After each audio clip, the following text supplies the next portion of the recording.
এই শোনো না, আমাদের অন্ধবিশ্বাস চ্যানেলটি যারা এখনো সাবস্ক্রাইব করেননি প্লিজ সাবস্ক্রাইব করে দাও।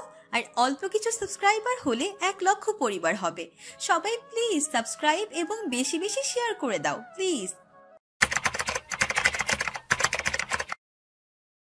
একটা কথা জিজ্ঞেস করি, কিছু মনে করো না ভাবি, তোমার গাল দুটো এমন নীলচে হয়ে আছে কেন?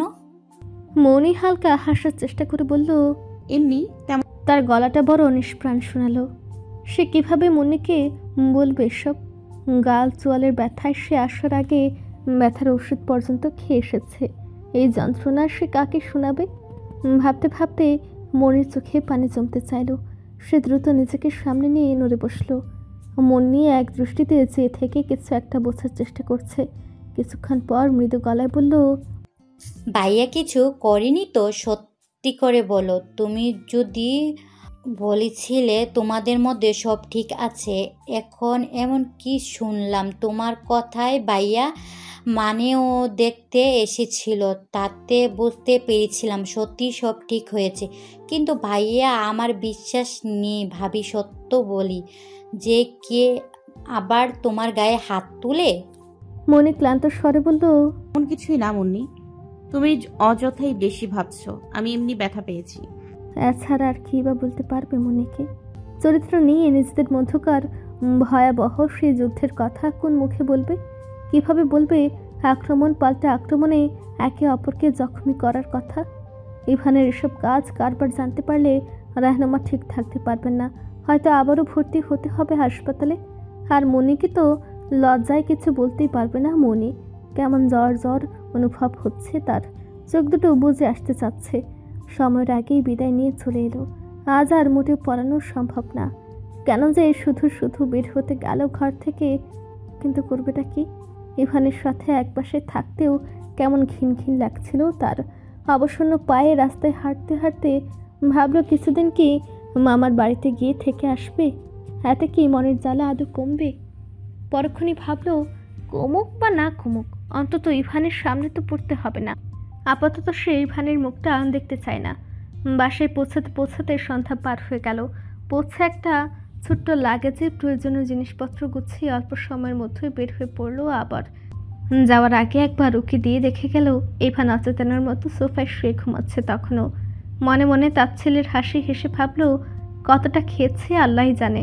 নেশার প্রভাব সহজে কাটবে বলে মনে হয় না। মনে চলে গেছে আজ 2 দিন। ইভানের যেন কোনো বিকার নেই তাতে। এমন একটা ভাব করতে চাচ্ছে সে, কিন্তু আসলে কি নেই? তাহলে কেন সে 2 দিন ধরে ঘরবন্দি হয়ে আছে? সারাদিন রাত নেশা করে পড়ে থাকছে কেন অচেতন হয়ে? আসলে সে চাচ্ছেই না তার চেতনা কাজ করুক। হুঁশ ফিরিয়ে এলে যে মুখটা জ্বলে ওঠে। এই প্রথম কাউকে হৃদয়ের গহীন থেকে এতটা অনুভব করছিল সে। অথচ পরিণতিতে এমন বুক জ্বালা কষ্টে আষ্টে পৃষ্ঠে জুড়ে যেতে হবে ভাবেনি। রাগে পূর্ণ হয়ে থাকলেও মনিকে কিছুতে ঘৃণা করতে পারছে না। কেন এমনটা হচ্ছে তার সাথে? কেন সারাক্ষণ মাথায় মনি মনি বেজে চলেছে? সেদিন যখন তার ঘুম ভেঙে হুঁশ ফিরেছিল তখন মধ্যরাত। নিস্তব্ধ ঘরে তখনকার কাহিনী মনে হতেই হঠাৎ বুকের ভেতরটা শূন্য অনুভব হতে লাগলো। কেন এমনটা করলো মনি? ইভানকে যদি ভালোই না বাসবে, অন্যের সাথে সম্পর্ক বজায় রাখবে, তাহলে কেন বিয়ে করেছিল? কেন মায়া দিয়ে আগলে রেখেছিল ইভানকে? কেন দুর্বল করে দিয়েছে ইভানের বহু বছরের কঠোর মনটাকে? শত ভাবনা ছিন্ন করে চিনচিনে মাথার যন্ত্রণা নিয়ে নিজের রুমে গেল ইভান। অবাক হয়ে লক্ষ্য করলো সারা বাড়ি অন্ধকার। মনিকে আজ ইচ্ছে করে একটা বাতিও জ্বালায়নি। ইভান ঝাপসা চোখে সবগুলো সুইচ অন করে দিল একে একে। চারপাশ আলোকিত হয়ে উঠতেই কেন যেন মুখের ভেতরটা ধক করে উঠল হঠাৎ। অজানা আশঙ্কায় গলা শুকিয়ে এলো। পাগল প্রায় হয়ে ছুটে এলো মনির থাকার রুমটিতে। তার আশঙ্কায় সঠিক, মনি নেই। ইভান জোরে জোরে নিঃশ্বাস ফেলতে লাগলো। মাথার যন্ত্রণাটা বেড়ে ঘাড় থেকে ছিঁড়ে পড়ে যেতে চাচ্ছে মাথাটা। সে এক হাতে অবিন্যস্ত চুলগুলো খামচে ধরে গলা ফাটিয়ে চেঁচিয়ে উঠল, মনি। মধ্যরাতের নিস্তব্ধতায় তার চিৎকার যেন বোমা ফাটালো। প্রতিধ্বনিত হয়ে আবারও ফিরে এলো তার কানে। বাবা চলে যাওয়ার আগে বাবা মার যেন মিল হয়ে যায় দোয়া করে অল্প বয়সী ইভান বহুবার কেঁদেছিল। তার কান্নাগুলোকে বিফল করে বাবা ঠিকই চলে গিয়েছিল। এরপর থেকে বহু বছর আর কাঁদেনি ইভান। চরম থেকে চরম দুঃখেও সে শুধু ভাঙচুর করেছে আর ছাজালো মদের নেশায় নিজেকে বিলীন রেখেছে। অথচ আজ নিজেকে রিক্ত শূন্য অনুভূত হতেই বহু বছর পর চোখ দুটো রক্তিম হয়ে পানি টলমল করে উঠল। ভীষণই জ্বালা করতে লাগলো। সে দিশে হারা উন্মাদ হয়ে বহুদিন পর আবারও ইচ্ছে মতো ভাঙচুর করলো। যে ঘরে মনি নেই সে ঘরটাই সে ধ্বংস করে দিবে।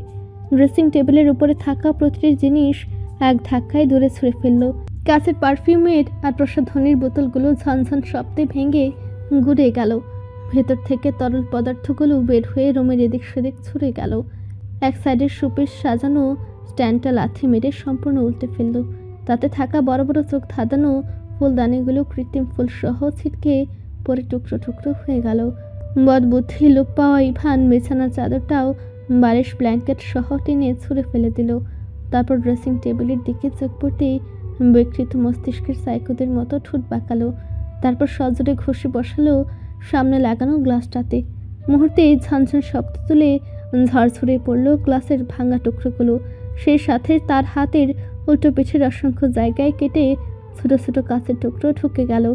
ভাঙা গ্লাসের ভেতরে রাখা মনির প্রসাধনীগুলোর দিকে তাকিয়ে বুক কাঁপতে লাগলো তার। সেগুলো ভেঙে ফেলতে পারল না। রক্তাক্ত হাতে আলতো করে ছুঁয়ে দিতে লাগলো জিনিসগুলো। একসময় ঠিকই আছড়ে ভেঙে ফেলতে লাগলো জিনিসগুলো। তার চোখগুলো আবারও টলটল করে উঠল। মনি কেন চলে গেল? এত ঘৃণা ইভানের প্রতি যে এক ঘরে থাকতে অনীহা। ইভান হাঁটু ভেঙে বসে পড়ল। নেশার ঘোর তখনও হালকা রয়ে গেছে। ব্যথায় মাথাটা আর তুলে রাখা যাচ্ছে না। তবু ক্লান্ত ভারাক্রান্ত হৃদয়ে তুলতে টলতে আবারও ঢুকলো বার সাজানো রুমে। চারপাশ দৃষ্টি বোলাতেই মনে পড়ল মনির বলা কথাটা। হ্যাঁ, আসলে এই রুমটা জাহান্নাম হয়ে আছে। ইভান এটাকেও ধ্বংস করবে। তবে এখন নয়। এখন আর সে চলারও শক্তি পাচ্ছে না। মাথার যন্ত্রণাটা ধীরে ধীরে সারা শরীরে ছড়িয়ে যাচ্ছে। সবচেয়ে বেশি বিষাক্তভাবে ছড়াচ্ছে জ্বলে পুড়ে কালচে হওয়া হৃদয়টাতে। বিরাট একটা বোতল হাতে নিয়ে এগিয়ে গেল নিজের রুমের দিকে। সেখানে গিয়ে দাঁড়াতে চোখে ভাসতে লাগলো মনির এই রুমে কাটানোর সময়গুলো। এই বিছানার কোণে বসেই সে পরম যত্নে তুলোর মতো নরম হাতে মালিশ করেছিল ইভানের কপালে। এই সোফায় সে একসময় ঘুমিয়েছিল। এই আয়নার সামনে দাঁড়িয়ে তৈরি হয়েছে। ইভান নিজের রুমটাকেও আর নিস্তার দিল না। যেভাবে পারলো অবিন্যস্ত বিধ্বস্ত করে ফেললো। চাদর বালিশ সব টেনে ফেললো ফ্লোরে। এক সময় আর না পেরে এলোমেলো জিনিসপত্রগুলোর মাঝে ক্লান্ত হয়ে ঢলে পড়ল। সেই সকালের পর থেকে কিচ্ছু খাওয়া নেই, এক গ্লাস পানিও না। অথচ এখন ভোর হতে চলেছে। আচ্ছা চেতনায় ভাবলো, আচ্ছা মনি কি খেয়েছে? ইভান চিত হয়ে শুয়ে থেকেই সরাসরি মদ ঢালতে লাগলো গলায়। অগোছালোভাবে শুয়ে থাকায় বোতল থেকে এদিক সেদিক পড়তে লাগলো তরল পানীয়। ভেজে দিতে লাগলো ইভানের গলা, বুক, শার্ট। পুনরায় ঘুমে অথবা অচৈতন্যে তলে যেতে যেতে ভাবলো, এত কেন কষ্ট হচ্ছে তার? কেন মাঝরাতের নিস্তব্ধতায় কানের কাছে বেজে চলেছে প্রণয়ের রচনা? সেই সুর কি সত্যি প্রণয়ের দাবিদার নাকি বিরহের? এতটা যে সে মনের জন্য মরিয়া হয়ে গিয়েছে এতদিন তো টের পায়নি। এতটা ভালোবেসে ফেললো কখন? কেন আগে বুঝতে পারেনি? চোখের সামনে ছিল বলেই কি অনুভব করতে পারেনি? ইভান বুঝবার পর কখনো মুখ ফুটে নিজের অনুভূতি প্রকাশ করতে শেখেনি। এটা তার জন্য অসাধ্যকর ব্যাপার। আর এই কারণেই তার যন্ত্রণাগুলো একটু বেশি। বুকের ভেতর সব কিছু চেপে রাখতে রাখতে বড্ড হাঁসফাঁস লাগে তার। নিজের কষ্টগুলো কারো কাছে ব্যক্ত করতে পারে না বলেই তার কষ্টগুলো আজ বহু গুণ বেড়ে ঝড়ের তাণ্ডবের মতো লণ্ডভণ্ড হয়ে গিয়েছে সব কিছু। সে একটু হাফ ছেড়ে বাঁচতে চায়। দিন শেষে কেন কেউ থাকে না তার হয়ে? কি তার দোষ? দুদিন ঘরবন্দি থেকে অসংখ্যবার নিজেকে বুঝিয়েছে ইভান মনি তাকে চায় না, আর সেও মনির মতো সৎ কোমল স্বভাবের মেয়ের যোগ্য নয়। সুতরাং মনির থেকে দূরেই থাকবে। কিন্তু শেষ পর্যন্তও পারেনি। মনি নেই ভাবতেই গলার কাছে দম আটকে আসছিল। ঠিক দুদিন পর মদের বেড়াজাল থেকে বের হয়ে অবচেতন মনে অবসাদগ্রস্ত ভগ্ন হৃদয়ে রেহনুমার দুয়ারে উপস্থিত হলো। রেহনুমা ছেলের এহেন অবস্থা দেখে আঁতকে উঠলেন। এতটা বিধ্বস্ত তাকে আগে কোনোদিন লাগেনি। চেহারা চুপসে গিয়ে মলিন হয়ে আছে। মনে হচ্ছে কতদিন চুলে চিরুনি পড়েনি, গালে রাজার লাগায়নি। পরনের কাপড়ের অবস্থাও শোচনীয়, দুমড়ে মুচড়ে মলিন হয়ে আছে। কতদিন ধরে কাপড় পাল্টায় না সে। ভাবতে রেহনুমার পালপিটেশন শুরু হলো। কি হয়েছে হঠাৎ ছেলেটার? যতই কঠিন ব্যবহার করেন না কেন ছেলের জন্য অন্তরে অবর্ণনীয় মায়া ও ভালোবাসা পোষণ করেন তিনি। সেদিন মুন্নি বলেছিল মনির নাজেহাল অবস্থার কথা। তাহলে কি দুজনের মধ্যে বিরাট কিছু হয়েছে? মনিকে একা একাই ডিভোর্স দিয়ে দিল? কথাটা ভেবে রেহনুমার কপালে চিকন ঘাম দিয়ে উঠল। ব্লাড প্রেশার মনে হচ্ছে তরতর করে বেড়ে যাচ্ছে। তাকে আরও স্তব্ধ করে দিয়ে ইভান এগিয়ে আসলো। তারপর হুট করে শুয়ে পড়লো মায়ের পায়ে মাথা রেখে। চোখ দুটো বন্ধ করে দুর্বল নিঃশ্বাস টানতে লাগলো। ঠিক কত বছর আগে ইভান এভাবে মায়ের কাছে এসেছিল, তার পায়ে শুয়েছিল, রেহনুমা ঠিক মনে করতে পারলেন না। আবেগে উৎকণ্ঠায় তিনি ভেঙে পড়েছেন প্রায়। কষ্টে সৃষ্টে নিজেকে একটু সুস্থির করলেন। ইভানের চুলে হাত বুলিয়ে বুঝে আসা গলায় বহু কষ্টে বললেন, ইভান, কি হয়েছে বাবা? আমাকে বল, আমি সব ঠিক করে দিব, সব এনে দিব তোর হাতের মুঠোয়। কি হাল করেছিস তুই নিজের? কেন করেছিস? ইভান আধো চোখ মেলে চাইল। মলিন হাসার চেষ্টা করে বলল, ও চলে গেছে মা। রেহনুমা উদ্বিগ্ন ভারার্ত গলায় বললেন, কে? মৌনি? ইভান আস্তে করে মাথা নাড়ায়। রেহনুমা আতঙ্কে অস্থির হয়ে বললেন, ও কি ডিভোর্স পেপার পাঠিয়ে দিয়েছে? ইভান চোখ দুটো বন্ধ করেছিল। মায়ের এমন ধ্বংসাত্মক কথায় হৃৎপিণ্ডটা এক লাফে গলার কাছে চলে এলো তার। ধূপ করে উঠে বসে মায়ের কাঁধে হাত রেখে উদ্ভ্রান্তের মতো বলল, ও ডিভোর্স দিবে বলেছে। আর কখনোই কি আমার কাছে আসবে না? আমাকে একটু ভালোবাসে না ও? ইভানের পাগলামি দেখে রেহনুমার চোখের কোণে পানি জমে উঠল। অবশেষে ছেলেটা তার বউকে সত্যি ভালোবাসতে পেরেছে। নিজের সন্দেহ সঠিক না হওয়ায় তিনি যেন সামান্য স্বস্তি পেলেন। এখনও তাহলে সময় সুযোগ আছে। পাগল প্রায় ছেলেটাকে আর কষ্ট দিতে চাইলেন না, তাই ভরসার পানিতে বললেন, না না, এমন কিছু বলিনি, বরং আমার সাথে তো কথাই হয়নি। তোর কথা শুনে অজান্তেই এমন অলক্ষণে কথা বলে ফেলেছি। তুমি আমাকে বল, কেন চলে গেছে মৌনি? তুই কিছু করিস নাই তো? ইভান মার কথায় কলিজায় পানি ফিরে পেল। দীর্ঘশ্বাস ফেলে বলল, হ্যাঁ, আমি করেছি, কিন্তু এখন কি করব বুঝতে পারছি না। আমি পাগল হয়ে যাচ্ছি মা। ইভানের আর্তনাদে রেহনুমার চোখ ছলছল করে উঠল। কত বছর পর আকুল হৃদয়ে সে অনুভবের সাথে মা ডেকেছে। কতটা ভেঙে পড়েছে সে এতেই বোঝা যায়। মনের প্রতি মনে মনে কৃতজ্ঞতা বোধ করে। তার জন্যই আজ ছেলে মায়ের আঁচলে মায়ের বুকে ফিরে এসে আশ্রয় নিয়েছে। এবার তাকেও একই সম্মানে ফিরিয়ে আনার বন্দোবস্ত করা রেহনুমারই দায়িত্ব। তিনি আজ ইভানকে অনেক কিছু বুঝিয়ে বলতে চান, রাগে অভিমানে যেগুলো এতদিন বলেননি। তিনি আলতো হাতে ইভানকে টেনে আবার নিজের উরুতে শুয়ে দিলেন। বহু বছর পর পরম মমতায় হাত বোলাতে লাগলেন ছেলের অগোছালো চুলে। কোমল গলায় বলতে শুরু করলেন, নিজের সন্তান বলে যে অমানুষের মতো সন্তানের দোষ ঢেকে অন্যকে দোষারোপ করব, আমি তেমন নই, তুই তো জানিস ইভান। তাই বলছি, দোষটা শুরু থেকে তোরই। বাবাহারা এতিম অসহায় মেয়েটা পবিত্রতম অধিকার সহ তোর কাছে আশ্রয় নিয়েছিল, কিন্তু তুই তার যথাযথ মূল্যায়ন করতে পারিসনি। তবুও সে থেকেছে, তোর সংসার সামলে রেখেছে, তোর জন্য ভেবেছে। বললে হয়তো বিশ্বাস করবি না বা আমার ওপরে রেগে আবারও দূরে সরে যাবি, কিন্তু কথাটা তোকে বলতে চাই। মা হয়েও আমি তোর বিরুদ্ধে বিরাট এক সিদ্ধান্ত নিয়েছিলাম। কঠোর, শক্ত, নিকৃষ্ট হতে পারি ইভান, কিন্তু স্বার্থপর অমানুষ নই আমি। আর তাই তোর করা দুর্ব্যবহারের কথা শুনলে অসহায় মেয়েটার জন্য বুকটা জ্বলে পুড়ে যেত আমার। যদিও ও নিজে কিছুই বলেনি কখনো, সবই ওর থেকে শোনা। আমার প্রতিনিয়তই নিজেকে দোষী মনে হতো। ভাবতাম আমি তো এই বিয়ের মূল হোতা, আমার মাধ্যমেই বিয়েটা হয়েছে।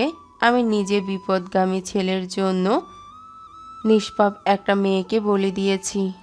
জানিস মৌনি ওর মামা মামির ঘরে মোটেও শান্তিতে ছিল না। মামি ওকে নির্যাতন না করলেও সূক্ষ্মভাবে প্রচুর অত্যাচার করতেন। পড়ালেখা বন্ধ করে দিয়ে দিনভর খাটাতেন, হাসি মুখে কটু কথা শোনাতেন। এসব বোঝার পর আমি ওই বাড়িতে যেতেও নিষেধ করে দিয়েছিলাম ওকে। চেয়েছিলাম আমার ছায়ায় আসার পর আমার ছেলের বউকে এমন অসম্মানের জায়গায় যেতে দিব না।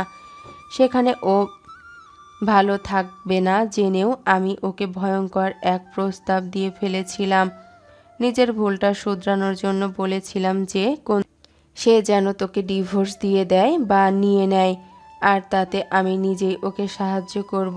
কিন্তু আমাকে অবাক করে দিয়ে ও রাজি হয়নি। তোর সব কিছু সহ্য করেও তোর ঘরেই মুখ বুজে পড়েছিল। হয়তো নিরিবিলিতে কাঁদতে তো পারবে এই আশায়। আজ কি হয়েছে আমি জানতে চাইব না, শুধু এটুকু বলবো, তোর মধ্যে যদি সত্যি অনুশোচনা আর মহাব্বত থেকে থাকে স্ত্রীর প্রতি, তাহলে ওকে ফিরিয়ে নিয়ে আয় নিজে হাতে।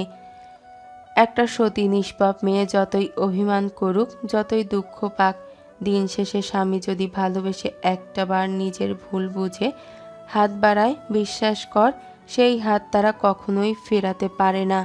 আর যদি এখনো তোর ভেতরে কলুষতা, উগ্রতা বা ওর প্রতি একটুও অনাগ্রহ, হেলা থেকে থাকে, যদি ওকে ভালো রাখতে না পারিস, তাহলে আমি হাত জোর করে অনুরোধ করছি বাবা, দয়া করে ওকে ওর মতো থাকতে দে, ফিরিয়ে এনে অযথা যন্ত্রণা দিস না। রেহনুমার চোখ বেয়ে দুফোঁটা তপ্ত অশ্রু ইভানের কপালে পতিত হয়। নিজের অতীতের অপ্রাপ্তিগুলোর কথা মনে পড়ে চোখ বেয়ে পানি গড়িয়েছে তার। কেন জানি আজ ইভানের চোখের কোণ বেয়েও এক ফোঁটা জল গড়িয়ে পড়ল। সে স্তিমিত কাপা গলায় বলল, আমার ওকে লাগবেই মা, তোমাকে কথা দিচ্ছি, ওর 100 মাইলের ভিতরেও কোনো দুঃখ কষ্ট ঘেঁষতে দিব না আমি, একটা ফুলের ছোঁয়াও লাগতে দিব না। দুর্ব্যবহার তো পরে, উচ্চ স্বরে কথা পর্যন্ত বলবো না। রাগ হলে প্রয়োজনে নিজেকে শেষ করে ফেলবো, তবুও ওকে হারাতে পারবো না মা। ইভানের কাতর গলার প্রতিটি শব্দ যেন রেহনুমার হৃদয়ে প্রশান্তির পরশ বুলিয়ে গেল। অবশেষে সৃষ্টিকর্তা মুখ তুলে চেয়েছেন তার দিকে। ইভানের অন্তরে সঠিক নিষ্পাপ পবিত্র ভালোবাসা দান করেছেন। স্ত্রীর মায়ায় তাকে আবিষ্ট করেছেন, সেই সাথে ফিরিয়ে দিয়েছেন মায়ের কাছেও। প্রতিটি বাক্যে কতবার করে মা ডাকছে সে। রেহনুমার অন্তর জুড়ে গেল। এই দিনের জন্য তিনি কতটা বছর ধরে তরপাচ্ছিলেন। তিনি কোমল স্বরে বললেন, একই কথা, নিজেকে কেন শেষ করবি? নিজেকে শেষ করলে ওকে কে দেখবে? বরং দোয়া করে দিচ্ছি তোর রাগ ক্রোধগুলো যেন সৃষ্টিকর্তা আজীবনের জন্য দূর করে দেন। মায়ের দোয়া ঠিক ফলবে দেখিস। ইভান ঝাপসা চোখে তাকে বলল, আমাকে ক্ষমা করে দাও মা, তোমাকে কষ্ট দেওয়ার পরিণামেই বুঝি আজ উপরওয়ালা আমার বুকে এত কষ্ট ফিরিয়ে দিচ্ছেন। হোক না সেটা অন্য উপায়ে, কিন্তু কষ্ট তো পাচ্ছি। এখন বুঝতে পারছি কেউ যখন রাগে অভিমানে মুখ ফিরিয়ে নেয় তখন ঠিক কতটা ক্ষত তৈরি হয় মনে। তোমারও নিশ্চয়ই এতটাই কষ্ট হয়েছে, আমাকে কি ক্ষমা করতে পারবে কোনোদিন মা? রেহনুমা বাদ ভাঙা চোখের পানি ছেড়ে নরম গলায় বললেন, এসব কি বলছিস? মা কি পারে সন্তানের ওপর রাগ করে থাকতে? সে তো খানিকটা অভিমান নিয়ে তোকে কঠিন কথা বলে ফেলতাম। আজ যে তুই আমার বুকে আবার ফিরে এসেছিস, এতেই আমার পুরো পৃথিবীটা পাওয়া হয়ে গেছে। আর কি চাই? ইভান ছোটবেলার মতোই মায়ের একটা হাত টেনে নিয়ে চুমু খেলো হাতের পিঠে। রেহনুমা মৃদু হেসে চোখ মুছে বললেন, অনেক হয়েছে, এবার ওঠ, দ্রুত ফ্রেশ হয়ে খেতে আয়। বোঝাই যাচ্ছে বহুদিন খাবারের দানাটাও পেটে পড়েনি। ইভান উঠল। রেহনুমা আওয়াজ দিতেই মুন্নি ইভানের পুরনো রুম থেকে কাপড় এনে দিল। ইভান ফ্রেশ হয়ে খেতে বসলো। রাতটা মায়ের বাসায় কাটিয়ে পরদিন চলে এলো নিজের ফ্ল্যাটে। মায়ের পরামর্শ শুনে সে সিদ্ধান্ত নিয়ে ফেলেছে মনিকে ফিরিয়ে আনতে যাবে। সিদ্ধান্তটা নিতে পেরে অনেকটা হালকা লাগছে নিজেকে। মনে মনে ভাবলেও মনির মনে অন্য কেউ যদি থেকেও থাকে, তাহলে সে তাকে টেনে হিচড়ে বের করে ফেলবে। তবু তার মনিকে চাই। তবে মনে হচ্ছে না এমন কিছু আছে। থাকলে নিশ্চয়ই মনি এতদিন পরে থাকতো না। সে ইভানের বউ হিসেবে স্বাক্ষর করেছে। সে শুধুই ইভানেরই থাকবে, তাকে থাকতেই হবে। ইভান তাকে রাখবে নিজের করে। উদাসীন হয়ে পড়ে থাকলে আর মনিকে পাওয়া হবে না তার। তাই যতটা সম্ভব সামনে নিল নিজেকে। সুফিয়া আর জাহিদকে দিয়ে ঘরের হাল ঠিক করে নিল অনেকটা। তারা ইভানের বদ মেজাজ আর ভাঙচুরের সাথে আগে থেকেই পরিচিত হওয়ায় তেমন অবাক হলো না। তবে একটু ভরকে গেল দামি দামি এতগুলো জিনিসপত্র এভাবে টুকরো টুকরো হয়ে থাকতে দেখে। এর আগে এতটা ভয়াবহ অবস্থা কখনো করেনি ইভান। ভাঙা জিনিসপত্র সব ফেলে দিতেই ফাঁকা হয়ে পড়ল সব কিছু। ইভান ফায়াজকে ফোন করে ভাঙা ফার্নিচার থেকে শুরু করে প্রতিটি জিনিসের লিস্ট দিল। হ্যাঁ, একদিনের মধ্যেই যেন সব কিছু কিনে এনে গুছিয়ে রাখা হয়। প্রকৃতি বড় বিস্ময়কর এক জিনিস। তার চেয়ে বেশি বিস্ময়কর আর পরিবর্তনশীল জিনিস হচ্ছে মানুষের ভাগ্য আর মন। সেটার প্রমাণ দিতেই যেন 3 দিন পর সকলকে অবাক করে ইভান হাজির হয়েছে মনির মামার বাড়িতে। ইভান যখন মনির বাড়িতে গেল সে তখন বাড়িতে ছিল না। নিজেকে সামনে নেওয়ার সিদ্ধান্ত নিয়ে মনি তার পড়াশোনা চালিয়ে যেতে চাইল।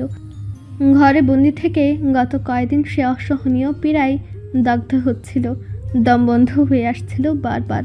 অতীতের ঘটে যাওয়া ঘটনাগুলো ভেবে ভেবে এসব ভাবনা থেকে সে মুক্তি চায়। আর সেটা কেবল নিজেকে ব্যস্ত রাখার মাধ্যমে পারা যাবে। তাই আজ মন শক্ত করে ভার্সিটিতে গিয়েছে। ইভানকে দেখে মনির মামি হন্তদন্ত হয়ে সোফায় বসালেন। দ্রুত হাতে নাস্তা পানি পরিবেশন করে কুশলাদি বিনিময় করলেন। তিনি রেহনুমাকে মনে মনে বেশ ভয় পান। কেমন গম্ভীর স্বভাবের বিচক্ষণ মহিলা, এটা ভেবে তিনি ইভানের সাথে বেশ আন্তরিক ব্যবহার করলেন। অথচ ইভানের মনে মহিলাটার প্রতি বিশাল এক রাগ স্থান নিল। এই মহিলাটাই তো মনিকে কষ্টে রেখেছিল, এখনও কষ্ট দিচ্ছে কিনা কে জানে। মহিলার ধূর্ত মুখখানার দেখেছে সে মনে মনে ভাবলো আজই শেষ দিন। এরপর আর ইহ জীবনেও কোনোদিন আমার বউ এই বাড়িতে পা রাখবে না। রাফিয়া বেগম আশফাক উদ্দিনকে ফোন করলেন। তিনি কিছুক্ষণের মধ্যে উপস্থিত হলেন। শত হোক, এই প্রথমবার ইভান তাদের বাড়িতে এসেছে। রাফিয়া বেগম মনিকেও ফোন করলেন, কিন্তু ক্লাসের টাইমে মনি ফোন বন্ধ রাখে, তাই যোগাযোগ করতে পারলেন না। কে জানে কখন আসবে। তিনি তখনই বুঝতে পেরেছিলেন কিছু একটা নিশ্চয় ঘটেছে, নইলে মনি তো এই বাড়ির রাস্তাও মারায়নি। মনিও অস্বীকার করেনি, বাধ্য হয়েই জানিয়েছে সামান্য মনোমালিন্য হয়েছে। আর তাই শুনে রাফিয়া বেগম ঘন্টা খানিক ধরে এক গাদা নসিহত শুনিয়েছেন। সেই সাথে তিরস্কার করতেও ভুলেননি। অধৈর্য হয়ে স্বামীর বাড়ি থেকে চলে আসা সমাজের চোখে কতটা ধিক্কারজনক তা ফলাও করে বললেন। সেই সাথে তিক্ত কথাও শোনালেন স্বামীর সাথে মনোমালিন্য করায়। তপ্ত এক রৌদ্রোজ্জ্বল দুপুর। যতদিন যাচ্ছে গরমের তীব্রতা বেড়ে চলেছে। তার উপর মাঝারি ধরনের রুমটাতে ইভানের যেন আরও বেশি গরম লাগছে। গরমে লালচে হয়ে উঠেছে তার মুখমণ্ডল। কপালে বারবার ঘাম জমছে বিন্দু বিন্দু। মাথার উপর ঘুরতে থাকা ফ্যানের বাতাসেও যেন প্রাণ নেই। ইভানের চতুর্দিকে চোখ বুলিয়ে আবিষ্কার করলো এই রুমে এসি নেই। আশফাক উদ্দিন কথাবার্তা শেষ করে কিছুক্ষণ আগে ইভানকে এই রুমে দিয়ে গেছেন। বলেছেন এটা মনির রুম। ইভানের মনটা আর্দ্র হয়ে ওঠে। এমন একটা উত্তপ্ত রুমে মনি থাকে কি করে? জানালাটা থাকায় কিছুটা স্বস্তি না হলে তো প্রাণ বেরিয়ে যাওয়ার অবস্থা হতো। অথচ ইভানের বাসায় 3টা রুমে এসি। তাছাড়া ওদের ফ্লোরের উপর বহুতল হওয়ায় বাসায় বসে কখনো গরম অনুভব করতে হয় না। ইভান ধৈর্য ধরে বসে অপেক্ষা করছে মনির জন্য। মনির ফোন বন্ধ পেয়ে বুঝতে পেরেছে ইভান আসার সংবাদ সে পায়নি। ইভান ভাবতে পারছে না মনি এসে ওকে দেখে কি রিঅ্যাক্ট করবে। সে কি খুশি হবে নাকি অভিমানে বিলীন হয়ে মুখ ফিরে নেবে? যাই করুক, ইভান আজ ওকে না নিয়ে যাবে না বলে দৃঢ় অপ্রতিজ্ঞ হয়। বসে বসে ফোনে কিছু কাজ করছিল, এমন সময় ফায়াজের ফোন আসে। ইভান রিসিভ করতে ফায়াজ বলল, ফার্নিচার সব পৌঁছে গেছে ভাই, ওরা সব সেটিং করে দিয়ে গেছে। ফলোয়ার্স, শোপিস এইসব কিনতেও লোক পাঠিয়েছি। আসতে একটু লেট হবে, রাত হতে পারে। দেখে শুনে কোয়ালিটি ফুল জিনিস কিনতে হবে, বুঝলেনই তো। ইভান মাথা নেড়ে বলল, আর সেসব বিউটি প্রোডাক্টের লিস্ট দিয়েছিলাম, সেগুলোর জন্য আমি শারিকার সাহায্য নিয়েছি। রাতের মধ্যে সেগুলো পৌঁছে যাবে। প্রয়োজনে কাল পর্যন্ত সময় নাও, তবু ব্র্যান্ড যেন হাই কোয়ালিটির হয়। ডোন্ট ওয়ারি ভাই, একটা সুতোও খারাপ হবে না। শারিকার উপর ভরসা আছে। যে পরিমাণ মেকআপ মাখামাখি করে, ওর চেয়েও ভালো নলেজ আর কারোর হতেই পারে না এই বিষয়ে। ইভান সন্তুষ্ট হয়ে ফোন রেখে দিল। আরও প্রায় ঘন্টা 2 পার হয়ে গেল। মনির আসার নাম নেই। সুফিয়া বেগম একসময় এসে বলে গেলেন, তুমি হাত মুখ দিয়ে ফ্রেশ হও বাবা, তোমার পোশাক আদি তো এখানে নেই, মনিও বোধ হয় আনি, আর আমাদের ঘরে তোমার বয়সী কেউ নেই, না হলে তোমাকে গোসল করতে বলতাম, গরমের মধ্যে গোসলটা করে নিলে ভালো লাগতো। যাই হোক, ফ্রেশ হয়ে নাও, তারপর লাঞ্চ করবে। মনি কখন আসবে ঠিক নেই, তুমি কতক্ষণ না খেয়ে বসে থাকবে। ইভান কিছু বলল না। মহিলার মেকি খাতির তার সহ্য হচ্ছে না। সে চুপ করে আগের মতোই ফোনে মনোযোগ দিয়ে বসে রইল। রাফিয়া বেগমকে দাঁড়িয়ে থাকতে দেখে আগত্যা সে বলল, মৌনি আসুক আগে। রাফিয়া বেগম আর কথা বাড়ালেন না, মাথা নাড়িয়ে চলে গেলেন। ঘর মাত্র অবিশ্রান্ত শরীর নিয়ে মনে যখন বাড়ি এলো, ঘড়ির কাঁটা তখন 3টের ঘর ছুঁই ছুঁই করছে। একতলা বাড়ি আর সামনে রাঙ্গিনা পেরিয়ে লোহার গেট থাকায় বাড়ির দরজাটা নিশ্চিন্তে বেশিরভাগ সময় খোলাই থাকে। খোলা দরজা দিয়ে ঢুকে মনে কোনো দিকে তাকালো না, হাঁটতে লাগলো নিজের রুমের উদ্দেশ্যে। সারা বাড়িতে খাবার দাবারের তাজা করক ঠান ছড়িয়ে আছে। মনি মনে মনে ভাবে, এত রান্না বান্না হচ্ছে কেন, কেউ কি আসবে? মনে আটকে উঠে ভাবলো, আবার সেই রাতুলের পরিবার নয় তো। কিন্তু সে তখনই রান্নাঘরে গেল না। গোসল করে গায়ের চিচিটে ভাব দূর করে তারপর যাওয়ার সিদ্ধান্ত নিল। কোনো কাজ বাকি থাকলে তখন করে দেওয়া যাবে। তাই সোজা নিজের রুমে সে চট করে ঢুকে পড়ল। কিছুটা সামনে এগিয়ে ক্লান্তি নিঃশ্বাস ফেলে ব্যাগটা বিছানায় রাখতেই হুট করে চোখ দুটো বড় হয়ে গেল তার। বিস্ময় যেন পাথরের মূর্তি বনে গেল। চট করে পেছনে ঘুরে দাঁড়ালো। দরজার পাশের সিঙ্গেল সোফাটায় ইভানকে বসে থাকতে দেখে বুক শুকিয়ে গেল তার। আশ্চর্য হয়ে চোখের পলক ফেলতেও ভুলে বসে আছে যেন। ইভান শান্ত চোখে ওর দিকে তাকিয়ে আছে, দেখছে ওর রিয়াকশন। এইভাবে চমকিত হয়ে স্ট্যাচু বনে যেতে দেখে ইভানের বেশ মজাই লাগলো ব্যাপারটাই। বহুক্ষণ দুজন একে অপরের দিকে তাকিয়ে থেকে আচমকা হুঁশ ফিরিয়ে পেল মনি। মুখ ঘুরে নিয়ে চোখের পাতা ঝাপটে আবারও তাকালো ইভানের দিকে। ইভান তখনও এক দৃষ্টিতে ওকে দেখছে। মনি চোখ সরিয়ে ইতস্তত করতে লাগলো। তিক্ততায় মনটা ছেয়ে গেল। ভাবলো, কেন এসেছে লোকটা, সব শেষ করে দিয়ে এখন আবার কি চাই। মনের মধ্যে উঠল এক রাশ অভিমানের ঢেউ। মনে পড়ে গেল কিভাবে তুচ্ছ স্বরে অপমান করে তাকে বের করে দিয়েছিল ও নিজের বাড়ি থেকে। ইভান মনির সারা মুখে ইচ্ছে মতো চোখ বলিয়ে নিচ্ছে। মনে হচ্ছে কত জন্মের অতৃপ্ত তৃষ্ণার্ত ছিল সে। আজ এখন বহুল কাঙ্ক্ষিত সে মুখটা দেখতে পেয়ে যেন বুকের মৃত চারাগুলো আবারও সতেজ হয়ে উঠেছে। কিন্তু সে ভাবনা বেশিক্ষণ টিকল না তার। যখন দেখল কয়েকদিনেই মনের চোয়াল কেমন ভেঙে পড়েছে, চোখের নিচটা বসে গিয়ে কালি জমে আছে সামান্য, ঠোঁটগুলো বড় শুষ্ক, কোথাও কোনো সতেজতা নেই। মনে যে এতটা দিন মোটেও ভালো ছিল না তা বুঝতে ইভানের কষ্ট হলো না। সে নিজের উপর আবারও এক ঝাঁক তিক্ততা অনুভব করলো। শুধুমাত্র তার কারণেই নিষ্পাপ কোমল প্রাণ মেয়েটার আজ এই হাল হলো। এর প্রায়শ্চিত্ত তাকে করতেই হবে। ইভান উঠে দাঁড়ালো হঠাৎ। মনির কোচকানো ঠোঁচোড়ায় দৃষ্টি রেখে আলতো স্বরে বলল, কেমন আছো? মনি ইভানের দিকে এক পলক তাকিয়ে দৃষ্টি সরিয়ে চাপা ক্ষোভ নিয়ে বলল, আপনি এখানে কেন? ইভান আগের মতোই নরম স্বরে বলল, আসতে পারি না। না। মনি অন্যদিকে মুখ রেখেই কঠিন গলায় জবাব দিল। ইভান মনির মেজাজের উত্তপ্ততা স্পষ্ট টের পেল। সে মনে মনে হাসল।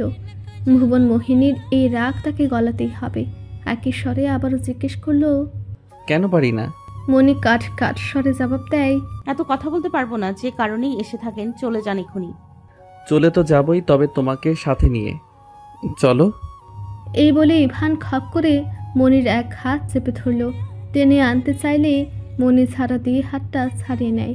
তিক্ত কণ্ঠে তেতে উঠে বলল, আপনি কেন ভাবলেন চলো বললেই সুরসুর করে চলে যাব আপনার সাথে? তাহলে কি বললে, কি করলে যাবে? কিছুই না, দয়া করে চলে যান।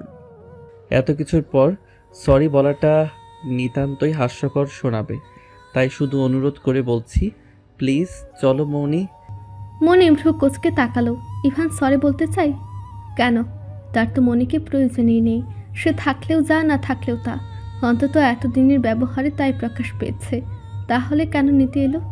কাজ করার জন্য, কাজের মানুষ আর শারীরিক চাহিদা মেটানোর জন্য তার সাথে আছেই। সবই পূর্ণ হয়ে যাচ্ছে তার অনায়াসে। তাহলে তার মনিকে কি প্রয়োজন? তার কথা মনে পড়তেই বিষাদের কালো ছায়া ছুড়ে গেল দেহ ও মনে। এই একই বিষাদময় অনুভূতি গত কয়েকটা দিন ধরে সে সহ্য করে আসছে। না খেতে পেরেছে, না রাতে ঘুমাতে পেরেছে।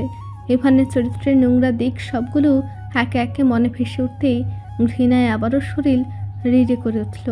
ইভানের দিকে তাকিয়ে ঝাঁঝালো স্বরে বলল, কেন নিয়ে যেতে চাচ্ছেন 2 দিন পর পর নিজের মাতলামি আর রং তামাশা দেখাতে?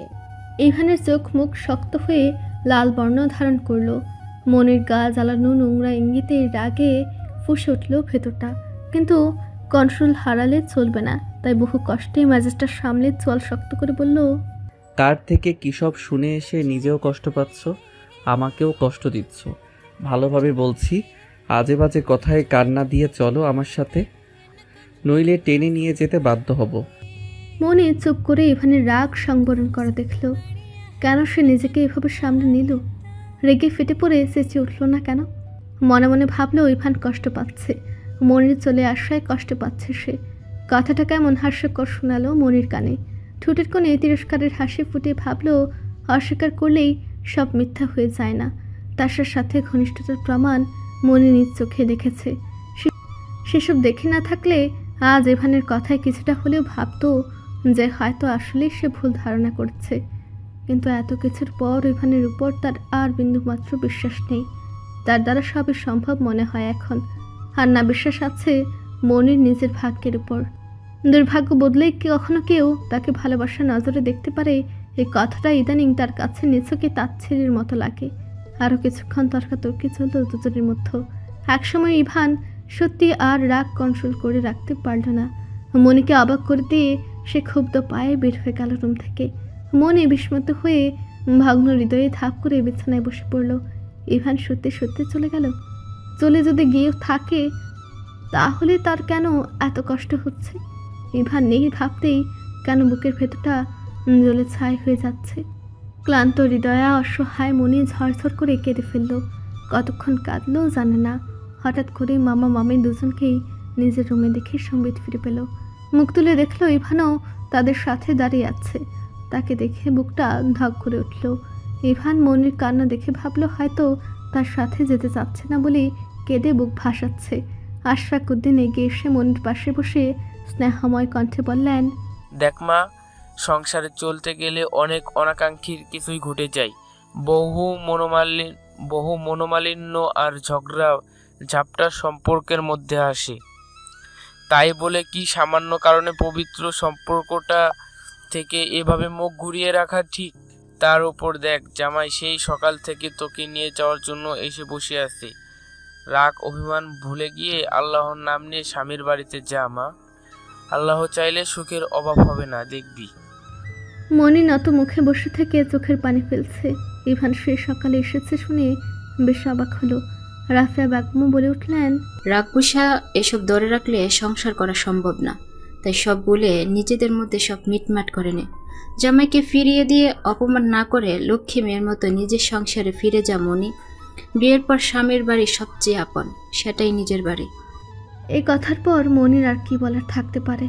মামা মামি এভাবে ঠেলে দিচ্ছে, তার উপর ফিরে দেওয়া মানে ইভানকে অপমান করা। তার মতো তুচ্ছ একটা মেয়ের এত বড় স্পর্ধা কি কেউ মেনে নিবে? দিন শেষে তার দিকে সবাই আঙ্গুল তুলবে। চোখ মুছে সে মাথা নাড়িয়ে সম্মতি জানায়। মামা মামি উভয়ে এতে সন্তুষ্ট হন। তারা চলে গেলে ইভান এগিয়ে আসে। মনি তখনও মাথা নিচু করে বসে আছে, কেঁদে কেটে চোখ মুখ লাল। ইভান তার পাশে বসে বলল, আর একটা সুযোগ দেওয়া যায় না মনি? মনি মুখ তুলে সামনে তাকায়, ইভানের দিকে না ফিরে বলে, সুযোগ চাওয়ার আর প্রয়োজন কি? নিজের চাওয়া তো আদায় করেই নিয়েছেন মামা মামির কাছে নালিশ করে। ইভান দীর্ঘশ্বাস ফেলে আহত কণ্ঠে বলল, নালিশ করিনি, জাস্ট হেল্প চেয়েছি। ওই একই কথা। মনি সে বিয়ের সময়ের মতো আজও নিজের ভাগ্যের উপর সবটা ছেড়ে দিয়ে দীর্ঘশ্বাস ফেলে উঠে দাঁড়ালো। কাপড় নিয়ে রুমের বাইরে গেল। দীর্ঘ সময় নিয়ে গোসল সেরে বের হতেই রাফিয়া বেগম তারা দিয়ে বললেন, তোর আক্কেল জ্ঞান কবে হবে? দুপুর গড়িয়ে গেছে, অথচ তোর জন্য এখনো জামাইয়ের খাওয়া হচ্ছে না। মামার মান সম্মান সব দলিসাৎ করার উদ্দেশ্য নিয়ে এসেছিলে নাকি? মনি থমথমে মুখে বললেন, সরি মামি, চলো। সরি না মারি জামাইকে ডেকে এনে খেতে বস। তোর মামা ডায়াবেটিক্সের রোগী, সময় মতো খেতে হয়, তাই খেয়ে ফেলেছে। মনি মাথা নাড়িয়ে রুমে গেল। ইভানের দৃষ্টি গেল দীর্ঘ সময় পানিতে ভিজে ফ্যাকাশে হয়ে যাওয়া ওর মুখটার দিকে। কান্নাকাটির ফলে চোখ মুখ ফুলে আছে। খুবই আবছাভাবে হলেও ইভান শুনতে পেয়েছে রাফিয়া বেগমের বলা কথাগুলো। রাগে তার হাত মুষ্টিবদ্ধ হয়ে গেছে, মুখ গম্ভীর করে সে অস্থিরভাবে নিঃশ্বাস নিচ্ছে। শ্রদ্ধার পাত্র বলে শুধু নইলে ইভান রাফিয়া বেগমকে ছাড়ত না। এত রাগ হচ্ছে যে তুলকালাম লাগিয়ে দিত একটা। মনি মলিন মুখে নিজের জিনিসপত্রগুলো এক জায়গায় জড়ো করলো। কাজ করতে করতে অন্যদিকে মুখ রেখে বলল, খাবার খেতে ডাকছে মামি। ইভান রুষ্ট চিত্তে উঠে মনির পাশে এসে বলল, খাবো না, তোমার গোছানো শেষ হলে চলো বের হব। মনি থামথমে গম্ভীর মুখ তুলে চাইল, অনুভূতিহীন শীতল কণ্ঠে বলল, চিন্তা করবেন না, গরিবের ঘরের খাবার হলেও হজম ঠিকই হয়ে যাবে, সমস্যা হবে না। ইভান ভ্রুকুচকে বলল, তুমি এসব কেমন ধাঁচের কথা বলছো মৌনি? আমি কি ওরকম কিছু বলেছি? বলেননি, তবে বলতে কতক্ষণ? আপনার মুখের কথা তো আবার তরোয়ালের চেয়েও ধারালো। কথায় কথায় টাকা পয়সা আর ঘর বাড়ির বড়াই। ইভান হতাশ চোখে তাকে থাকে ঠিকই আছে। যেসব করা করা তিক্ত কথা মনিকে শুনেছিল, তার প্রতিফলন এসব শোনাই তার প্রাপ্য। সে অন্যদিকে ফিরে নিঃশ্বাস ফেলে আবার মনির দিকে চেয়ে বলল, চলো খেতে। বাসায় ঢুকে মনি নিজের থাকার সে রুমটার দিকে এগিয়ে যায়, কিন্তু দরজাতে তালা দেখতে পেয়ে আশ্চর্য হয়ে ইভানের দিকে তাকায়। ইভান সেদিকে চেয়ে বলল, এই রুমে কিছু ফার্নিচার এনেছি, সেগুলো এলোমেলো হয়ে আছে, তাই বন্ধ করে রেখেছি। এলোমেলো হয়ে আছে বলে তালা আটকে রাখতে হবে? ইভান আমতা আমতা করে বলল, আসলে জিনিসপত্রগুলো সব ফ্লোরে রাখা, কাল খালা এসে জায়গা মতো গুছিয়ে রাখবে। মনে ভ্রুকুচকে সন্দেহের চোখে তাকে বলল, তালা খুলুন, আমি দেখবো। আর কি ছড়িয়ে ছিটিয়ে আছে আমি গোছাবো। ইভান এবার ফেসে গেল। সে জানতো মনে এসে সোজা এই রুমটাতেই ঢুকবে আর এখানেই থাকবে।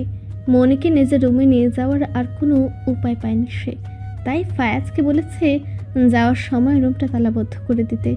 আজকে মনিকে একবার নিজের রুমে নিয়ে যেতে পারলে আর বের হতে দেবে না। ইভানের হাব ভাব সুবিধার ঠেকলো না মনির কাছে। সে তিরস্কার করে বলল, খালি পেয়ে এই রুমটাকে জাহান্নাম বানিয়ে ফেলেননি তো? ইভান বুঝতে না পেরে ভ্রুকুটি করে চাইতেই আবার বলল, বার বানিয়েছে এটা কেউ? ইভানের কপালে কোঞ্চন সোজা হয়ে যায়। সে হতাশ চোখে মনির দিকে তাকিয়ে থেকে ভাবল কতটা নিকৃষ্ট সে ওর চোখে। নিজের বিহব্বলতা কাটিয়ে আচমকা মনির হাত টেনে ধরে বলল, বড় বেশি বাজে কথা বলো, চলো আমার সাথে। ইভানের রুমে টেনে নিয়ে যেতেই মনি দেখল রুমটা পরিপাটি আর বেশ কিছু নতুন জিনিসও যোগ করা হয়েছে। তার মধ্যে আছে অন্য ডিজাইনের আরেকটা কাবার্ড। মনের সেদিকে ভ্রু কুচকে চেয়ে ভাবল হঠাৎ এটার কি দরকার পড়লো ইভানের। ওকে কাবার্ডের দিকে তাকিয়ে চিন্তা করতে দেখে ইভান বলল, কাপড়গুলো ওটাতে গুছিয়ে রাখো, তোমার জন্যই বানানো হয়েছে। মনে ভ্রু কুচকে ফিরে চাইল। ওর জন্য বানানো হয়ে থাকলে এই রুমে কেন রেখেছে? সে তো থাকে অন্য রুমে। সব কিছু মাথার উপর দিয়ে যেতেই মনে বেশ ক্লান্ত বোধ করলো। সে সকালে ক্লাসে গেছে, এখন প্রায় সন্ধ্যা। এর মধ্যে রেস্ট নেওয়ার একটু সুযোগও পায়নি। কাবারটা খুলে দেখলো ওই রুমে যত কাপড় ছিল তার সবই ঢুকিয়ে ফেলা হয়েছে এর মধ্যে। কে করেছে সব? ইভান? অসম্ভব। হয়তো সে বলে দিয়েছে করেছে সুফিয়া খালা। হঠাৎ করে মনির মনে পড়ল এখন সন্ধ্যা মাত্র, তার মানে তো রাতের জন্য রান্না করতে হবে। ভাবতে বিতৃষ্ণায় ভরে গেল মনটা। তবু চুপচাপ কিচেনে চলে এলো।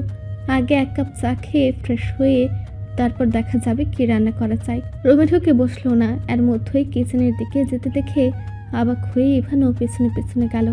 মনিকে কাজ করতে দেখে সে রাগে স্বরে বলল, এসেই কিচেনে ঢুকে গেলে কেন? রান্না করবে নাকি? মনি জবাব দিল না। চার পানি বসিয়ে অন্যান্য জিনিসপত্র নামাতে লাগলো।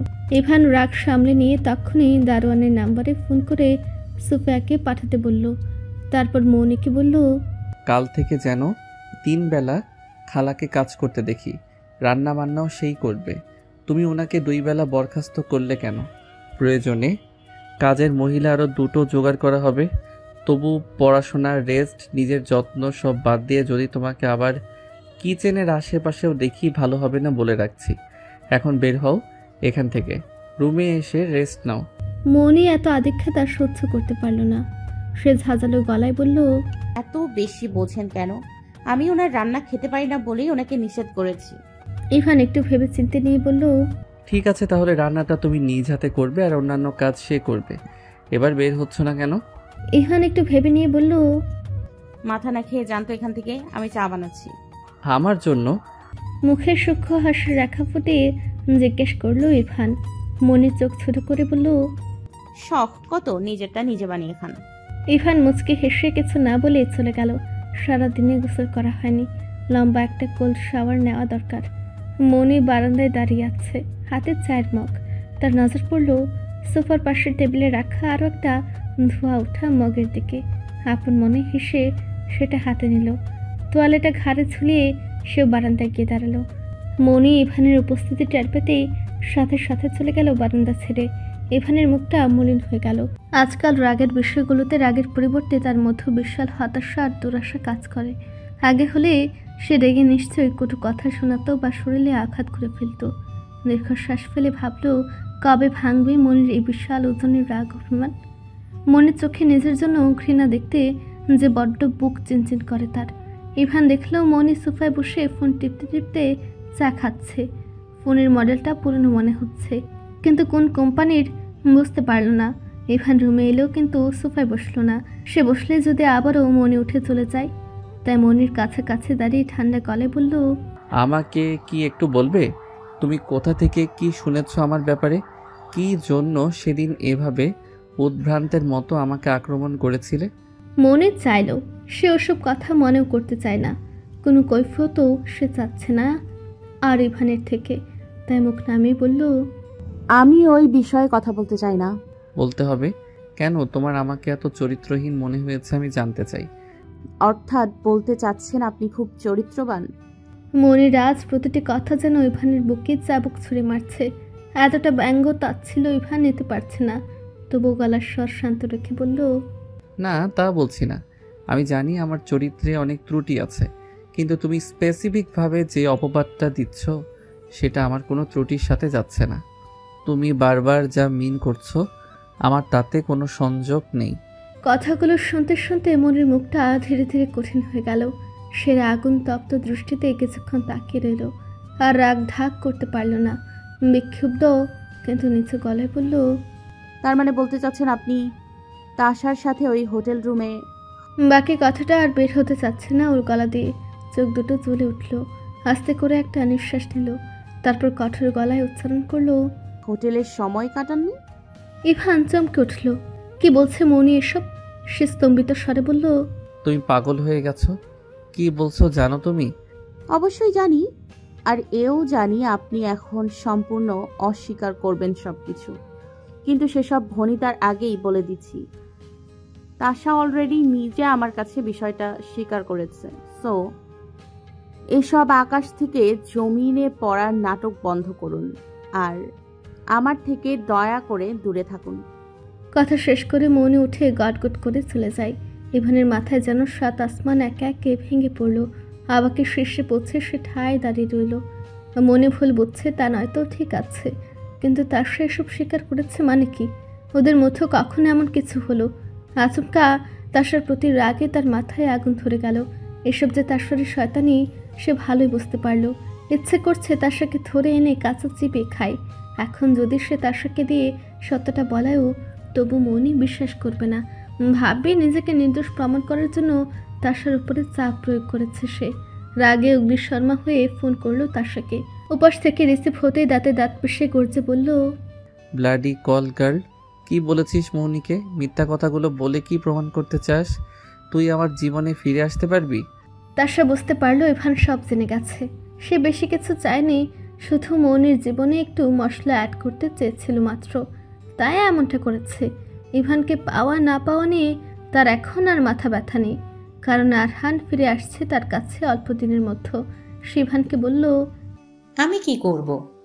তোমার বউই ফোন করে আমাকে এসব জিজ্ঞেস করেছে। আমি তো বরং ভাবলাম হয়তো তুমি এসব বলেছো ওকে, যেন ও তোমার কাছ থেকে চলে যায় আর আমরা আবার এক হতে পারি। তাই তো অসত্যতা যাচাই করতে ফোন করেছে আর আমি হ্যাঁ বলে দিয়েছি। ইভান উন্মাদের মতো চুল খামচে ধরল নিজের। ফোন কেটে দিয়ে ছুঁড়ে ফেললো সেটা বিছানায়। তারপর দু হাতে মুখ ঢেকে বসে পড়ল সোফায়। এবার সে কি করবে? মনের রেগে থাকাটা 100 ভাগ যুক্তিসঙ্গত লাগছে এখন। তাসা যদি এখন সত্যিটা বলে, মনি কিছুতেই বিশ্বাস করবে না। ভাববে ওরা দুজনেই আবার নাটক সাজিয়েছে। রাগে ইভানের ইচ্ছা করলেও আবারও ঘরের জিনিসপত্রগুলো গুড়িয়ে দেয়, কিন্তু নিজেকে সংযত করার দৃঢ় প্রতিজ্ঞা করেছিল সে। অনেকটা সময় পেরিয়ে যাওয়ার পর ইভান একটু ধাতস্থ হয়।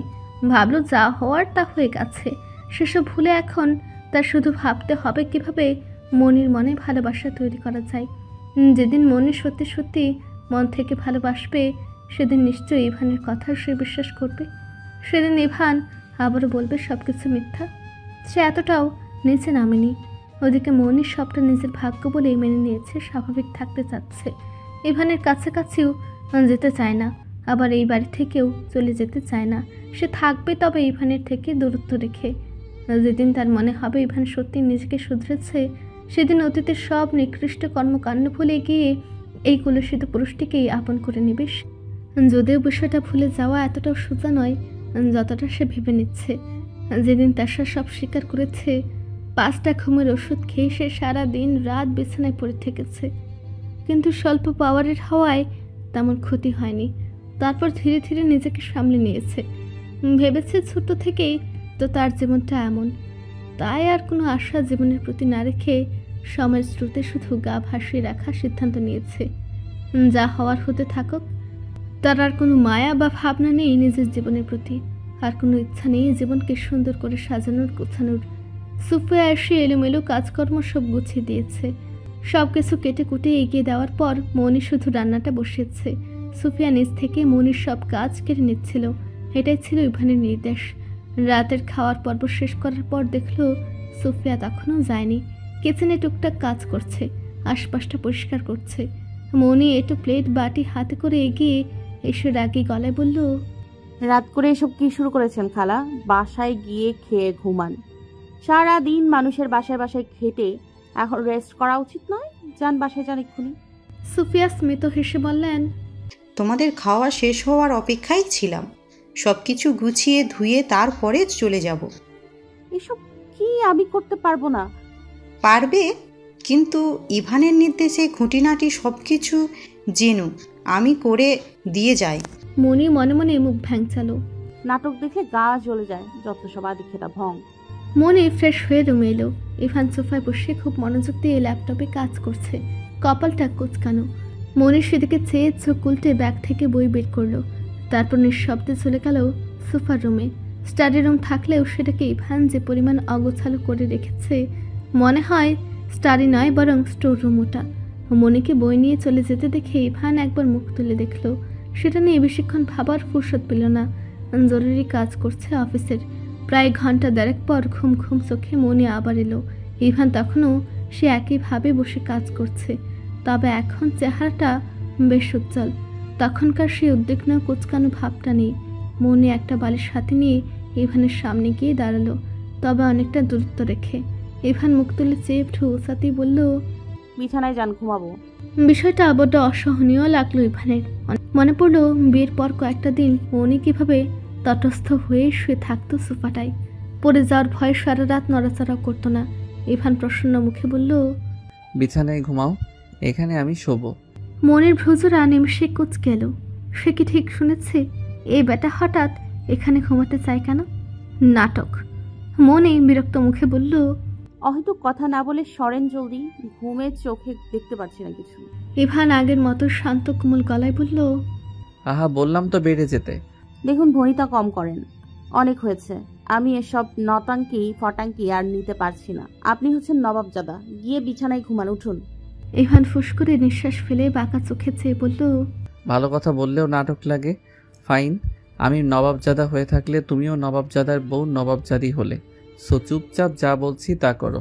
মনি চোখ কটমট করে চেয়ে রইল। বুঝতে পারছে ইভান আজ ওকে বিছানায় শুয়ে ছাড়বে।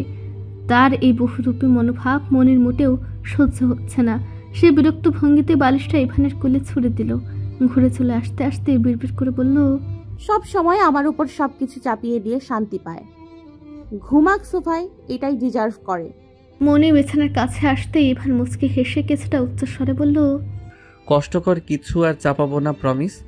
মনি মুখ ভেঙচে বিছানায় বসলো। রাগে গজগজ করতে করতে উঁচু করে একটা এলোমেলো হাত খোপা করলো। তারপর এসির টেম্পারেচারটা বাড়িয়ে ঠান্ডাটা কমিয়ে দিল। ইভান অবাক হয়ে বলল, কি হলো, এটা কমালে কেন? মনি মনে মনে ভাবলো, জোর করে মামা মামিকে দিয়ে ব্ল্যাকমেল করে নিয়ে এসেছে না বাড়িতে, আবার ধরে বেঁধে নিজের রুমেও থাকতে বাধ্য করেছে। এবার দেখা যাক কতটুকু সহ্য ক্ষমতা আছে তার। মনে যদি একে জ্বালিয়ে ছাই না করে দেয়, তাহলে নতুন করে আকিকা দিয়ে নিজের নামটা পাল্টে ফেলবে সে। বাধ্য হয়ে থাকতেই হবে এর কাছে, অন্য কিছু তো করতেই পারবে না। তাই এভাবেই প্রতিশোধটা নেওয়া যাক। মনে জানে ইভানের গরম একটু বেশি লাগে। তীব্র শীতেও তার ঘরের এসি চলে অনবরত অবধারিতভাবে। মনে মনে কুবুদ্ধি এঁটে মনে নিরস গলায় ভাব নিয়ে বলল, বেশি ঠান্ডায় আমার কাঁপাকাঁপি উঠে যায়। আপনার সমস্যা হলে গিয়ে সোফার রুমে ঘুমান, নয়তো স্টাডি রুমে টেবিলে মাথা রেখে ঘুমান। চাইলে কিচেনের ফ্লোরেও ঘুমোতে পারেন। বললে আমি নিজেই বিছানা পেতে দিয়ে আসবো, যাবেন? ইভান হতভম্ব হয়ে শুনল মনির কথা। তারপর ঠোঁট টিপে হেসে ভাবল, আচ্ছা তো এভাবে রাগ ঝাড়া হচ্ছে। সে ভাবুক হওয়ার ভান করে বলল, মনে হচ্ছে আজ থেকে আমারও কাঁপাকাঁপি উঠবে, সো আমি কোথাও যাচ্ছি না, চাইলে এসিটা বন্ধ করে দিতে পারো। মনি রেগে কটমট করে চাইল। এভাবে কথায় হারিয়ে দিল তাকে। নিজের ভাব বজায় রেখে সে মনিকে আবার পরাজিত করে দিল। মনে চোখ উল্টে গজগজ করে শুয়ে পড়ল। গায়ে পাতলা ব্ল্যাঙ্কেট টেনে নিয়ে ক্যাটক্যাট করে ঝাড়ি দিয়ে বলল, এখন কি লাইটটা অন করেই রাখবেন নিজের প্রয়োজনে? আর সেটাও আমাকে চুপ করে মেনে নিতে হবে? তারপর বিড়বিড় করে নিজেকেই বলল, জিজ্ঞেসই বা করেছি কখন? আমার কথা কি শুনবে নাকি? নিজের কথা আর নিজের সিদ্ধান্তই তো সব। অন্যের সুবিধা অসুবিধা দুঃখ কষ্ট দেখার মানসিকতা কি আছে নাকি? এখান থেকেই শুনতে পেল কথাগুলো। সে দীর্ঘশ্বাস ফেলে ভাবল, মেয়েটা অযথাই নিজে নিজে এসব বানিয়ে ভেবে কষ্ট পায়। উঠে লাইট বন্ধ করতে করতে বলল, ভালোভাবে বললেই বন্ধ করে দেই। কোথায়? ভালো কথা আমার আসে না আপনাকে দেখলে। দুনিয়ার যত নিকৃষ্ট কথা আছে সেসব আসে কেবল। মনি ক্যাটক্যাটের স্বরে কথাটা বলে অন্যদিকে ঘুরে শুল। জানে না ইভান ওকে নিয়ে আসার পর থেকে কেন যেন মনটা তেতুয়া আছে ইভানের প্রতি। মেজাজ খিটখিটে হয়ে আছে। যাকে দেখছে তার উপরেই চড়া হয়ে যেতে মন চাচ্ছে। এমন একটা কাণ্ড ঘটিয়েও ইভান কোন মুখে আবার ওকে আনতে গেল? তার লজ্জা লাগেনি? বোঝা যাচ্ছে এই নোংরা কাজটাও তার কাছে দুধ ভাতের মতো। ভাবটা এমন যেন সে মেয়ে নিয়ে হোটেলে যেতে পারে। এত অস্বাভাবিক কিছুই নেই। মনে নিজেকে শান্ত করে চোখ বুঝল। ইভান অন্ধকারের রুমে আবার ল্যাপটপ নিয়ে বসেছে। এই নিস্তব্ধতায় হঠাৎ বিকট শব্দে ফোন বেজে উঠল। মনি বিরক্ত হয়ে চেঁচে উঠতে যাবে তার আগেই মনে পড়ল, আরে এটা তো তার নিজেরই রিংটোন। দ্রুত হাত বাড়িয়ে সাইড টেবিল থেকে ফোন নিয়ে রিসিভ করলো। ওপাশ থেকে ভেসে এলো তৃণার উচ্ছ্বসিত উচ্চ কণ্ঠ, মনি কেমন আছিস দোস্ত? ভালোই আছি, কিন্তু তুই এমন চেঁচাচ্ছিস কেন? কানের তো দফা রফা করে দিলি আমার। তৃণার উচ্ছলতা এতে কমল না, বরং হাসি হাসি কণ্ঠে পুনরায় বলল, এই তোর জন্য কি কি আনবো রে থাইল্যান্ড থেকে, বল না। মনি বুঝতে না পেরে জিজ্ঞেস করে, এত দূর থাইল্যান্ড থেকে কি অর্ডার দিচ্ছিস তুই? তৃণা খিলখিল করে হেসে ফেলল। তৃণার প্রাণোচ্ছল এই হাসিতে মনির হঠাৎ সারাদিনের ক্লান্তি আর বিষণ্ণতা দূর হয়ে কেমন একটা ভালো লাগা তৈরি হলো মনে। তৃণা হেসে বলল, আরে পাগল, তুই গেসও করতে পারিস না আমি থাইল্যান্ডে এসেছি। কি? ওখানে গেলি কেন তুই? মনি অবাক হয়ে আচমকা উচ্চ স্বরে বুকার মতো প্রশ্নটা করে ফেলল। মনির চেঁচিয়ে ওঠা ইভান মুখ তুলে চাইল একবার। তৃণা জানালো, আরে হানিমুনে এসেছি ডিয়েট, অন্তর ভাইয়া নিয়ে এসেছে।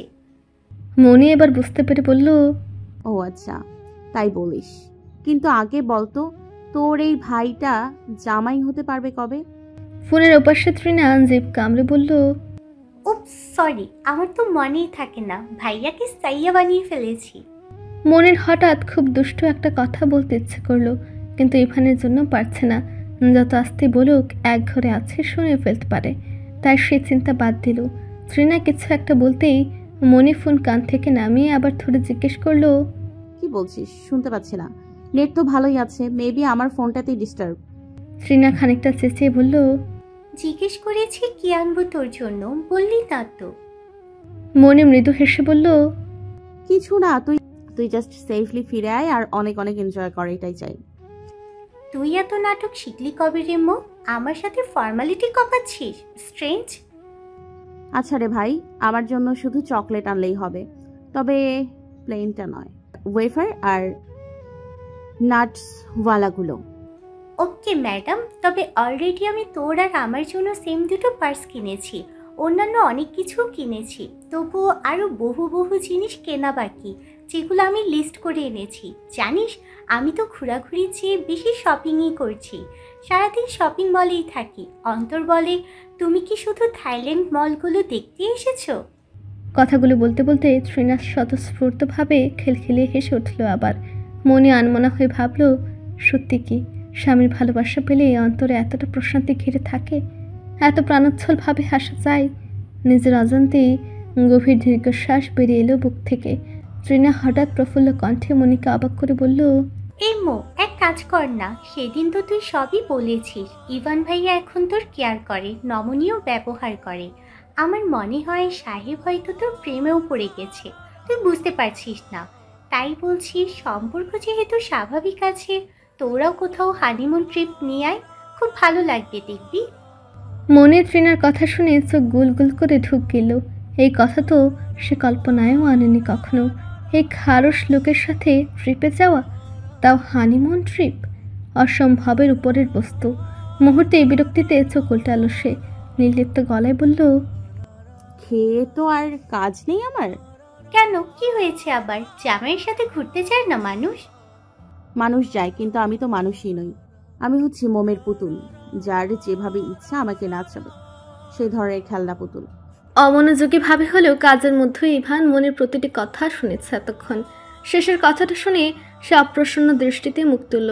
আবছা অন্ধকারে মনের মুখের আদল তার সামান্য দেখা যাচ্ছে। তার অভিব্যক্তি বোঝা না গেলেও কণ্ঠের অকৃত্রিম অসন্তোষ ভাব থেকে ধরতে পেরেছে ইভান। ঠোঁট কামড়ে সে ল্যাপটপ বন্ধ করে সোফায় শুয়ে পড়ল। রাত বেড়ে চলেছে ধীরে ধীরে। অপেক্ষা করতে করতে একসময় রাগ জমতে শুরু করলো ইভানের মনে। এত রাত করে মনি এখনো কোথায় গিয়ে বসে আছে? সে কাজে মনোযোগ দিতে পারছে না, বারবার ফোন তুলে সময় দেখছে। মনিকে ফোন দিতেও মন সায় দিচ্ছে না, বিরক্ত হবে ভেবে। মনি যখন ফিরল, ঘড়ির কাঁটা তখন 11টার ঘর পেরিয়ে গিয়েছে। ঘরে ঢুকে ইভানের চোখে চোখ পড়তে দেখলেও তার চোখ দুটোতে খুব উপচে পড়ছে। এদিকে ইভানও বিস্ময় নিয়ে খেয়াল করলো মনির চোখ দুটো রক্তিম হয়ে আছে, গালের দুপাশে রক্তাভ লালিমা, ঠোঁট দুটো সামান্য ফুলে আছে। ইভান শীতল কণ্ঠে জিজ্ঞেস করলো, ছিলে আমাকে না জানিয়ে এত রাত পর্যন্ত বাইরে থাকার কি মানে? দম বন্ধ লাগছিল, তাই তৃণার কাছে গিয়েছিলাম আর জানানোর জন্য আপনাকে ফোন করেছিলাম, কিন্তু আপনি মনে হয় তাশা ছাড়া অন্য কোনো মেয়ের ফোন ধরেন না। মনি কাঠকুঠা স্বরে জবাব দিল। ইভান বুঝতে পারলো মনি বেশ কেঁদেছে। তার বুকটা জ্বলে উঠল কেমন যেন। মিসড কল তো সে দেখেছিল বিকেলে, কিন্তু মিটিংয়ে চলে যাওয়ায় আর ব্যাক করা হয়নি। পরে আর মনেও ছিল না। সে আর কিছু না বলে রুম থেকে বের হলো। খাবার টেবিলে সব কিছু সাজিয়ে দিয়ে গেছে সুফিয়া। ইভান তা দেখে আবার রুমে আসলো মনিকে ডাকতে। যদিও সে কখনো মনিকে খেতে ডাকেনি, তবে আজ ইচ্ছা করলো। কিন্তু সে গিয়ে দেখলো মনি এর মধ্যে শুয়ে পড়েছে। ইভান থমকে গিয়ে একটু পর ডেকে উঠল, ডিনার না করে শুয়েছো কেন? মনি অপর পাশে মুখ ঘুরে রেখে জবাব দিল, আমি খেয়েছি। তৃণা অনেক চাপাচাপি করছিল। এদিকে ইভান না খেয়ে বসেছিল মনির জন্য, অথচ সে নিজেই খেয়ে চলে এসেছে। ইভানের মনটা তিক্ততায় ভরে উঠল। সে আর খেতে গেল না।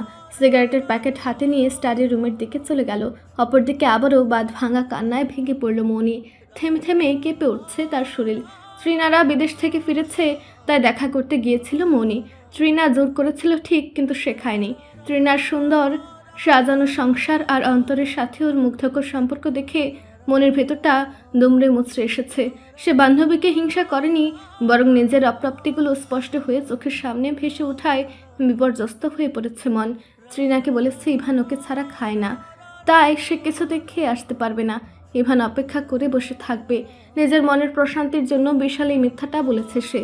তৃণার কাছে নিজেকে আর হেয় করতে চায়নি বলে। সপ্তাহের অন্যান্য ব্যস্ত দিনগুলোর মতোই আজও ব্যস্ত একটা দিন। মনি সুফিয়ার সাথে দ্রুত হাতে এটা ওটা করছিল।